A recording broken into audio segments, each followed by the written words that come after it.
Kesi ya uhujumu uchumi inayomkabili mkurugenzi mtendaji wa kampuni ya Vanilla International Simon Mkondia maarufu kama Dr. Manguruwe inatarajiwa kusomwa hoja za awali Novemba 20, 2025.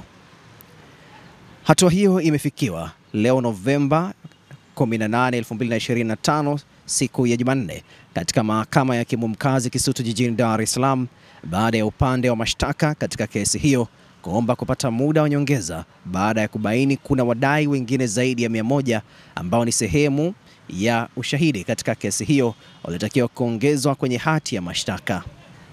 Shauri hilo lenye namba 31523 la mwaka 2024 linalosikilizwa mbele ya hakimu mkazi mkuu Beda Nyaki lilitajwa leo kwa ajili ya kusomwa hoja za awali, lakini walikwama kuendelea baada ya jamhuri kuieleza mahakama kuwa imebaini kulikuwa na mashtaka mengine ya walalamikaji 100 ambayo hayakuingizwa katika hati ya mashtaka.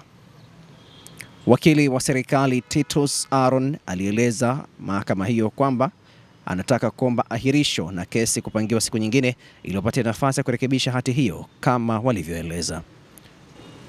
Upande wa utetezi ulipinga hoja hiyo ukidai kuwa shauri hilo lina mwaka mmoja toka limefikishwa mahakamani na upande wa jamhuri ulishasema tayari umekamilisha upelelezi, hivyo kudai kuhitaji kuongeza idadi ya wadai ni kuhitaji kuongeza muda mwingine tena na ni sawa kusema upelelezi haujakamilika. Hata hivyo upande wa jamhuri ulieleza mahakama kuwa upelelezi ulishakamilika, hivyo kitakachoongezeka kwenye hati ya mashtaka ni idadi ya walalamikaji na tayari wameanza kuongeza idadi hiyo.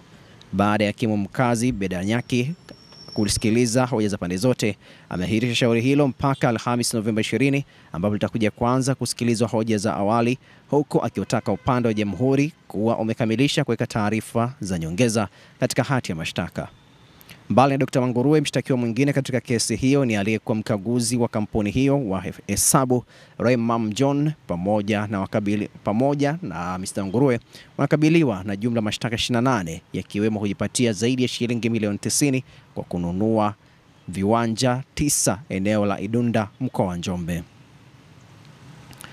Kwa mujibu wa hati ya mashtaka, ilidaiwa kuwa washtakiwa hao walitenda makosa hayo katika tarehe tofauti kati ya Januari mosi mwaka 2020 na Disemba mosi 2023 ndani ya mkoa wa Dar es Salaam.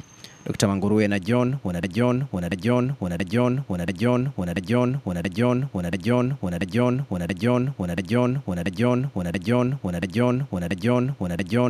milioni 92.2 kutoka kwa watu 19 tofauti ambao walitoa fedha kwa ahadi ya kupata fedha mara 2 hadi 3 ya fedha zilizotoa.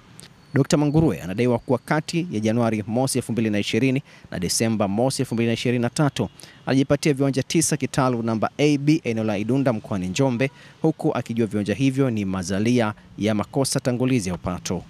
Mshtakiwa John yuko nje kwa dhamana ambapo Dr. Manguruwe alirudishwa mahabusu kwa sababu anashtaka la utakatishaji fedha.